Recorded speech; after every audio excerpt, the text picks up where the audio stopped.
a small rip in this vinyl, simulating a tear in any inflatable. So it's about 2 inches long. We're going to do this repair with no heat. You don't need to use the heat gun. It just can help in some scenarios, but this one we're going to do without any heat. We're going to put some acetone on both surfaces because chances are it's not going to be brand new vinyl you're repairing. So we will clean both of those surfaces. Not too bad, but just enough to get it clean. Which side are you using?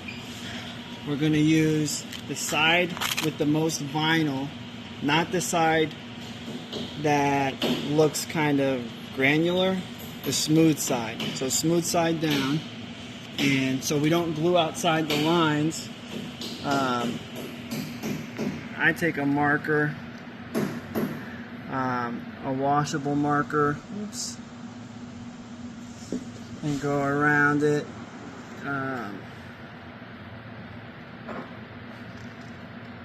Something like that. And we'll peel this back off. We'll apply our glue. How much glue are you going to use, Steve? Just a thin coat. If you put too much on an area that doesn't need it and doesn't have that much stress, a little rip like this, unless it's where you're going to stand all day, isn't going to have a ton of stress on it. So I dipped this in glue one time, and that's probably enough to do the whole surface. You don't want it caked on. So just like that, we'll get the whole area done equally well. And you're going to do it on both sides?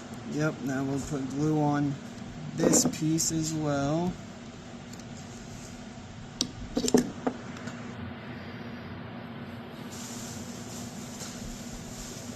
Just like that.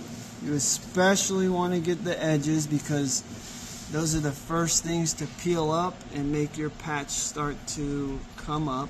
Why did you cut it in an oval shape? Yeah, you don't want any corners. You want to round all your edges. If you have a cornered edge, that'll be the easiest part to get peeled up or lift up as it comes in contact with people or things. So if it's a round patch or an oval patch, those are good? Yeah, round all your patches, all your edges. Okay. So now how do we know when it's ready to go? Normally, or not normally, if you were to use heat, you would use it right now just to get to the point to where it feels. So if you're indoors and doing a controlled environment, what would you use? You would use a heat gun like that one over they have? You use a heat gun that's just like a blow dryer. And what would you do with that? You would use it, put it. So you would dry it with that. But if you're in the field, what do you do? If you're in the field, you don't have to use it at all. Just give it a second. Because it looks like it's starting to dry. Yes. Once it gets like that and it feels like it's no longer sticky or wet, now it's perfect. So it's no longer tacky. It's just kind of cool to the touch, but just slightly tacky. Yeah. The opposite side may even feel a little bit of moisture because it's just the way the glue works. But if it's still wet, it's not ready. It's still wet, it's not ready. You're putting it on too early, it's probably not going to stick. So it's flash dried on both sides. Then you find your marks, put it down, depending on where it's at on the inflatable. If you can put something flat and hard underneath it, and then I just use a chisel that I rounded the edges on to make sure that this is all bonded very well. And that is on there.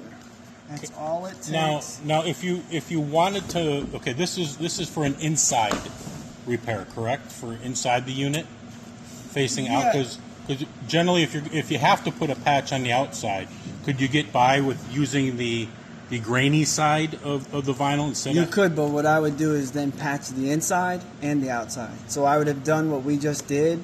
I would have folded this patch, stuck it inside, glued it to the inside of this cut.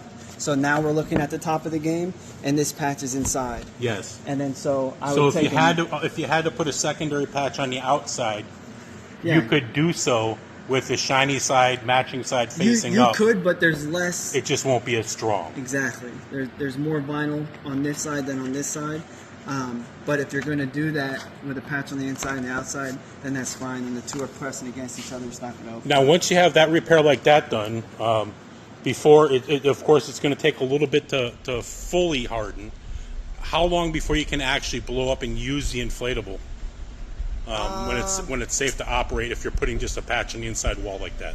I would give it like an hour. It just depends. If it's the heat of the day and your unit is super hot, like even hot to the touch, then this might not cool until the sun goes down. So you may have to put a tent over it or put some shade so this vinyl can cool down and actually harden. So it should be ready to go and operate within an hour, and it'll fully harden probably 24 hours. Yeah, absolutely. Just depending on where it's at. If it's right under your feet and it's going to be stepped on a lot, then you may want to give it a little more time. But you'll feel that it's hardened and it's on there good.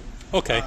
Yeah, so the reason why we wanted to do this video is to show you guys the proper way to do a patch on an inflatable. If you have a rip while you're out in the field, or if you need to make a repair back at your shop.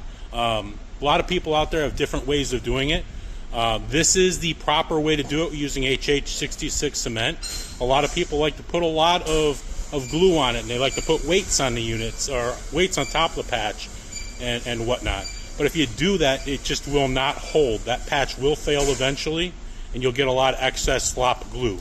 So to do it properly, try these steps, practice a little bit with some extra vinyl you might have laying around, and you can become a repair pro, field certified, and ready to go.